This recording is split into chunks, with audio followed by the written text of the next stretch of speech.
Je suis très heureuse de vous retrouver aujourd'hui pour votre podcast qui aujourd'hui va être un petit peu différent des autres puisqu'il s'agit d'une séance d'hypnose entière.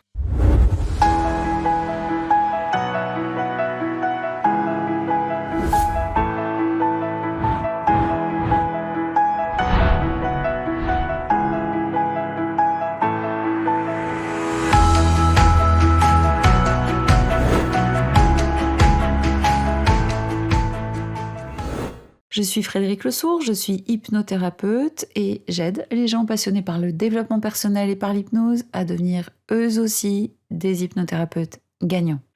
Alors c'est ce que j'appelle quand même un podcast qui est bien sûr sur YouTube et qui est arrivé dans votre hypnolettre du jour. Ça va être une séance d'hypnose, généraliste certes, mais qui a, je l'espère, qui aura un certain impact sur des personnes peut-être tristes et qui vous montrera à vous, futurs hypnos ou hypno-débutants, comment gérer la tristesse et comment on peut aborder. Il y a une façon d'aborder, la mienne, parmi tant d'autres, et aussi on pourrait faire beaucoup de séances généralistes sur la tristesse, bien sûr. Et les séances généralistes, je le répète, sont pour moi moins opérantes, moins impactantes qu'une séance individuelle avec où on reprend le langage de notre patient, on va se servir de ses mots. Mais quand on fait des séances généralistes, voilà, on sait ça, mais on cherche quand même aussi avec le VACOG, avec pas mal de choses à parler, entre guillemets, à la personne qui est en face de nous. Et c'est, je l'espère bien, le cas de cette séance d'hypnose. J'ai choisi de faire une induction par comptage parce que je ne l'avais pas encore proposé ici parmi les 2 inductions que j'avais faites et partagées avec vous.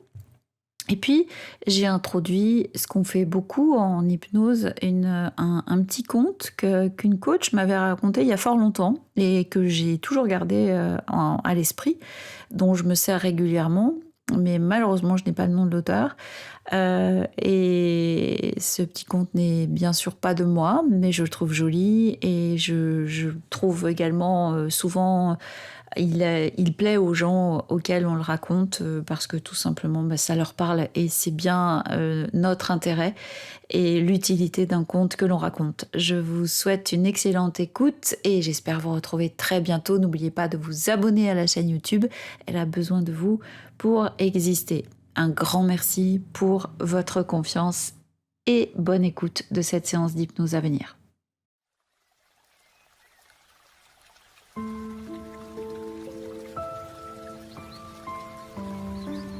Installez-vous confortablement, prenez tout le temps nécessaire de vous placer dans la pièce de votre choix, celle dans laquelle vous vous sentez bien. Choisissez le fauteuil, le siège, le canapé, un lit, là où vous êtes bien installé, et préparez-vous tout doucement, à votre façon. Ce peut être déjà en fermant les yeux, ou bien en sentant vos mains qui sont sur votre ventre ou le long de votre corps, le contact de vos mains avec la surface sur laquelle elles sont posées.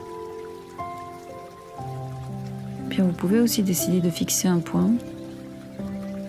Tout est possible. Laissez-vous guider par la part intuitive de vous, qui sait exactement comment vous faites pour vous sentir bien. Ne rien faire et laisser faire.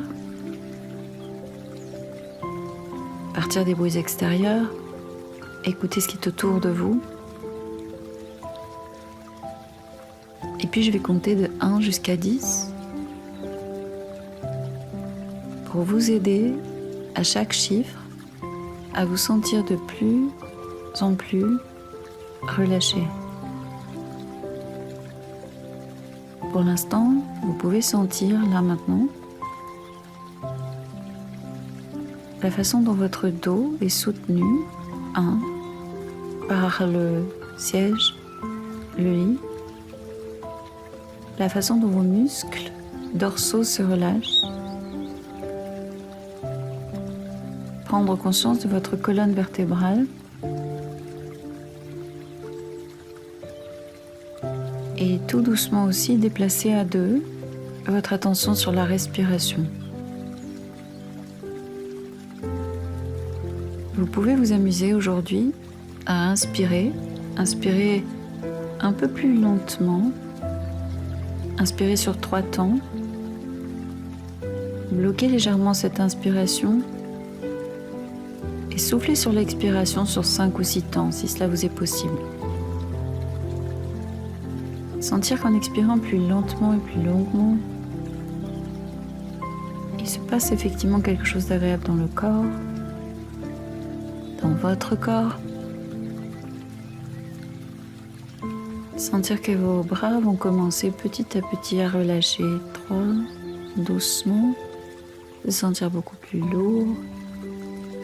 Tandis que vous pouvez sentir aussi que vos jambes suivent le mouvement, de se délester de tout poids. 4. Sentir ça jusqu'aux pieds. Ressentir ce qui se passe sous les pieds. 5. Tout doucement remonter jusqu'en haut de votre crâne, suivre le mouvement sans avoir quoi que ce soit à faire, sans avoir à bouger. 6. Laissez votre visage se détendre complètement. D'abord votre front, jusqu'au temple. 7. Autour de vos yeux. Allez tout doucement vers le bas de votre visage, tout doucement jusqu'à vos mâchoires. Sentir le mouvement descendant, la gorge qui relâche, les épaules qui suivent le mouvement et qui se détendent et qui relâchent toute pression. Sentir cette poitrine qui se dégage. Sentir votre ventre qui se laisse aller de plus en plus dans le mouvement, un mouvement qui ralentit, un mouvement vers le bas, un mouvement qui traverse vos jambes à nouveau, qui s'arrête à vos genoux. 9. Un mouvement qui s'arrête à nouveau sur vos pieds, sous vos pieds, pour remonter à nouveau jusqu'en haut de votre crâne et sentir que votre crâne relâche totalement. Que vous vous autorisez à 10 à laisser faire, à laisser aller, à laisser passer, à écouter, à revenir, à entendre, mais ne plus écouter, à passer encore quelque peu de l'extérieur vers l'intérieur, à rester bien connecté avec l'intérieur de vous-même, en ressentant ce qui s'y passe, sans chercher à fuir, en étant juste présent à ce qui est là. Sensation de tristesse, sensation assez désagréable, déplaisante, sensation qui vous donne envie de fuir, de partir, pour ne plus ressentir ce qui se passe à l'intérieur de vous. Laissez ma voix vous accompagner pour aller rendre visite à la tristesse et aux sentiments associés. Accueillez ce qui est du mieux que vous le pouvez en sentant la fatigue éventuelle, épuisement du corps. Si certains de mes mots génèrent des larmes, félicitez-vous de laisser sortir ce qui a besoin d'aller à l'extérieur. Écoutez tout ce qui se passe à l'intérieur sans aucun jugement, en étant en totale empathie avec vous-même.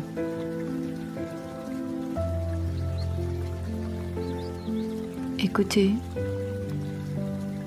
les phrases, les mots. Sont-ils durs? Entendez-vous cette partie de vous qui vous dit « Ça va durer combien de temps ?»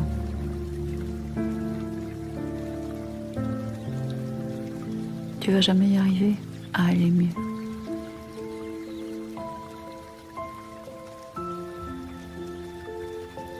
Tu vas jamais parvenir à retrouver la joie. C'est fichu, quoi. T'es nul. Écoutez cette voix et essayez, autant que vous le pouvez, de vous en détacher.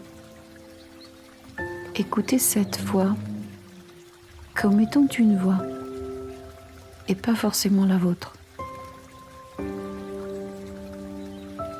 Si vous avez une imagination qui vous le permet, alors imaginez que si vous êtes un homme, c'est une voix féminine. Si vous êtes une femme, c'est une voix d'homme. Juste pour que ça vous permette de prendre du recul par rapport à cette voix. Vous n'êtes pas la voix. Une voix est en train de parler à l'intérieur de vous. Elle s'est invitée. Ok.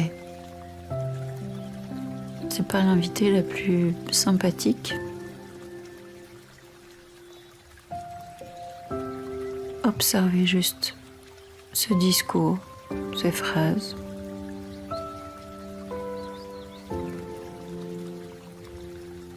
Dites-vous bien que cette voix est effectivement très antipathique et pas très empathique. Et puis baladez-vous à l'intérieur de votre corps pour sentir et ressentir tout ce qui s'y passe. Autorisez-vous à faire un état des lieux. Quels sont vos besoins? De quoi avez-vous besoin en ce moment même? De partage, de lien, d'amour, de plaisir. Laissez vos larmes couler.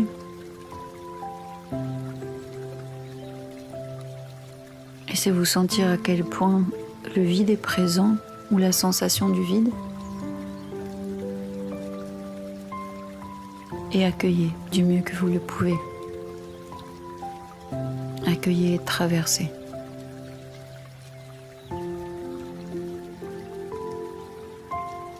Je traverse en ce moment même ce qui est extrêmement désagréable. Je m'autorise à traverser, à accueillir et à traverser toutes les sensations corporelles, à entendre ce qui est à entendre, à ressentir ce que j'ai besoin maintenant de ressentir, ce qui demande à être accueilli. Peut-être pouvez-vous déjà commencer à percevoir le message.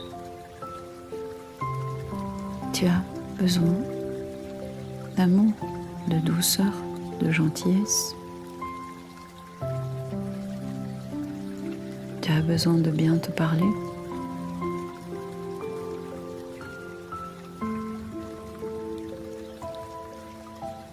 Vos mots sont juste à cet endroit. Vous êtes la personne la mieux placée pour savoir de quoi vous avez besoin maintenant.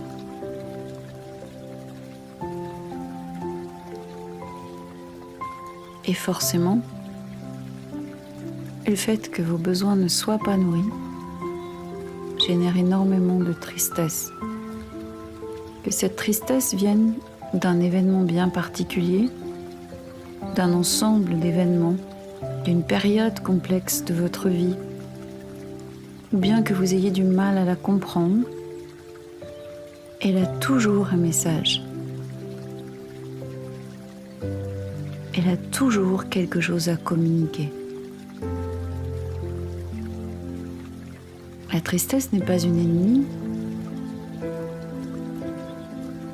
c'est plutôt les réactions corporelles, l'agitation intérieure, les phrases mortifères qui deviennent nos ennemis. Faites du mieux que vous pouvez pour vous détacher, observer,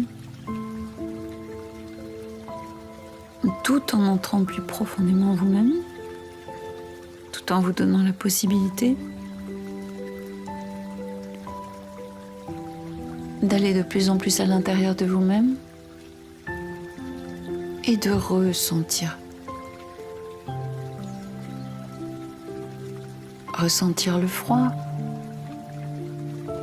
ressentir certaines douleurs, ressentir une respiration qui n'est peut-être pas très fluide, ressentir des maux de ventre. Encore une fois, vous êtes la personne la plus à même pour savoir ce qui se passe dans son corps. Et à nouveau, se pencher sur le corps avec beaucoup d'empathie, en vous disant que votre corps lui aussi a un message. Et le corps demande que l'on écoute les messages. Son message, c'est que en ce moment, quelque chose n'est pas entendu. Que en ce moment, il est question d'écouter le message de l'émotion pour que le corps lui aussi puisse se libérer de toute cette charge, de la souffrance.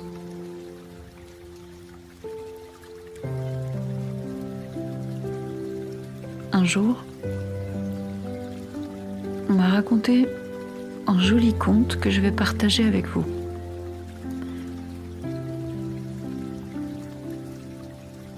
Continuez à sentir, à ressentir votre corps. Vous pouvez rester bien centré sur cette histoire que je vous raconte ou faire des allers-retours entre ma voix et le ressenti. Cette histoire, c'est celle d'une petite bonne femme qui est déjà très âgée, qui est toujours très souriante. Elle est sur un chemin, elle chantonne, elle est la légèreté incarnée. Tout semble aller parfaitement bien dans sa vie. Elle est gaie, elle chante, elle sourit, ses yeux pétillent. Et alors qu'elle se promène comme ça, toute guillerette sur ce chemin en pleine nature, elle voit une forme, enfin ce qui ressemble à un être humain, revêtu d'une espèce de couverture grise avec des contours humains. Alors, notre petit bout de femme s'arrête et dit à cette forme : « Mais qui es-tu donc ?» Et la forme au contour humain répond : « Moi, je suis la tristesse. » Et la petite bonne femme répond en face : « Ah oui, la tristesse. » Un peu comme si elle était toute joyeuse de croiser une vieille connaissance. Alors la forme en face d'elle, qui vient de lui dire qu'elle était la tristesse, est très étonnée. Elle lui dit : tu me connais ? Bah, évidemment que je te connais, répond la petite bonne femme. Tu m'as accompagnée souvent sur mon chemin. Alors la tristesse répond : mais tu ne me fuis pas ? Tu ne t'en vas pas ? Mais non, je ne te fuis pas. Mais tu as l'air tellement désespérée. Mais que t'arrive-t-il? Tristesse répond, moi, je suis triste. Alors, notre petite bonne femme, toute souriante et toute gaie, avec ses yeux qui pétillent toujours, s'assied à côté de la tristesse, à ses côtés, et lui dit « Oh, raconte-moi donc, raconte-moi, qu'est-ce qui te peine autant ?» La tristesse soupire. Elle lui dit « Personne ne m'aime ». Sa voix tremble. Elle lui dit « Tu sais, c'est comme ça. Personne ne peut m'aimer. C'est ma condition première. Je suis appelée auprès des gens, je reste avec eux un certain temps et ils détestent cela, ce temps que je passe avec eux. Ils sont complètement effrayés quand je suis là. Ils se reculent. Ils me fuient comme la peste. Ils sont tellement malheureux quand je suis là que je vois bien qu'ils cherchent à se débarrasser de moi. Ils ne respirent plus. Ils ont mal partout. Leur visage est sombre. Ils ne pensent qu'à moi. Ils me voient comme une chose affreuse.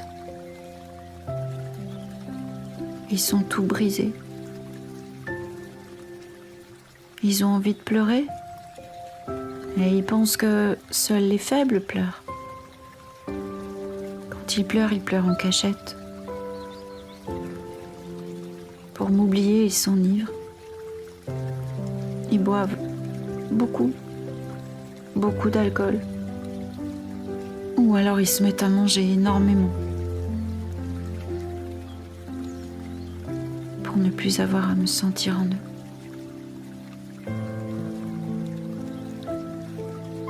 Notre petite bonne femme la regarde et lui dit « Oh, je te comprends.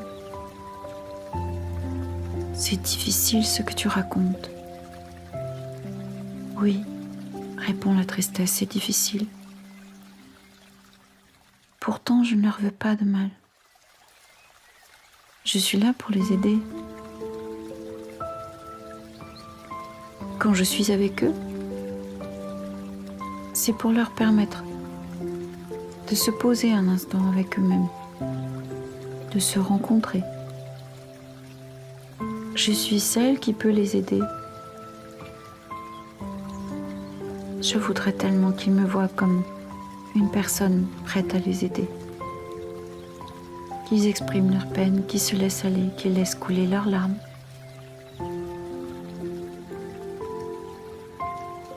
Je sais que je peux les aider. Mais ils ne me voient pas comme ça. Ils préfèrent se maquiller, se cacher, me cacher. Ils me détestent.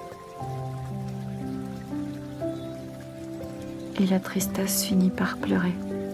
Elle éclate en sanglots. Elle est extrêmement triste. Elle aussi, elle pleure. Elle aussi, elle a besoin de relâcher. Alors, notre petit bout de femme rayonnante la prend dans ses bras, la réconforte, lui dit « Pleure, je te comprends. Vas-y, laisse aller, pleure. Je suis là pour toi. »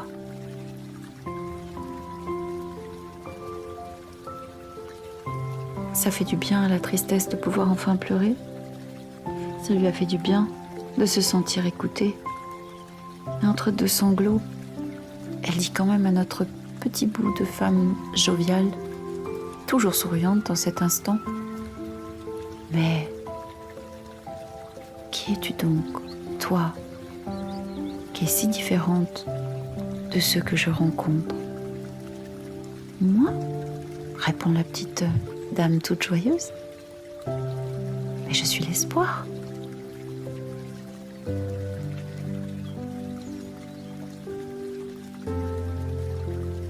À cette histoire, chacun donnera du sens.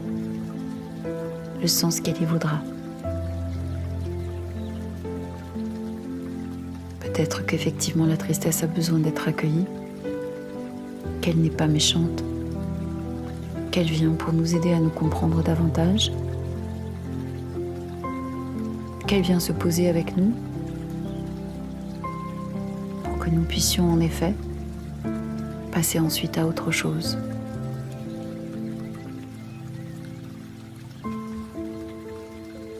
L'espoir aussi. L'espoir est important et en ce moment même, vous sentez peut-être dans votre plexus solaire comme ça fait chaud de se dire « Oui, j'ai de l'espoir. Je crois, je veux croire que ça va aller de mieux en mieux. Je m'autorise à traverser, à pleurer, à hurler, à sangloter, à demander de l'aide, à exprimer, à relâcher. Et je garde avec moi l'espoir. Et je sais que la tristesse n'est que de passage et que j'ai en moi les ressources nécessaires pour retourner vers la joie, l'élan de vie, la paix intérieure, en me sentant plus alignée avec moi-même et peut-être même capable de remercier la tristesse pour le message qu'elle m'a envoyé, que j'ai su décrypter, un moment que j'ai pris, un moment que j'ai traversé pour passer à une autre énergie. Alors laissez-vous aller à sentir maintenant comme en l'espace d'une séance, avec les mots qui vous parlent, les miens ou les vôtres, les plus positifs, les plus chargés de cet espoir. L'énergie positive, elle aussi, commence à revenir et à s'installer dans le corps, par la chaleur ou par toute autre sensation corporelle qui n'appartient qu'à vous. Comme tout à coup l'élan revient et se place dans le corps. Juste parce qu'on s'est autorisé à traverser, à exprimer et à laisser aller. Alors laissez aller et sentez ce qui se passe, le mouvement à l'intérieur du corps. La vie qui est en vous. Et laissez-vous profiter de tout ce mouvement que vous venez de générer vous-même. Ressentez, accueillez. Félicitez-vous. Soyez fiers de vous. Et vivez l'instant, là, maintenant. Plus calme, plus léger.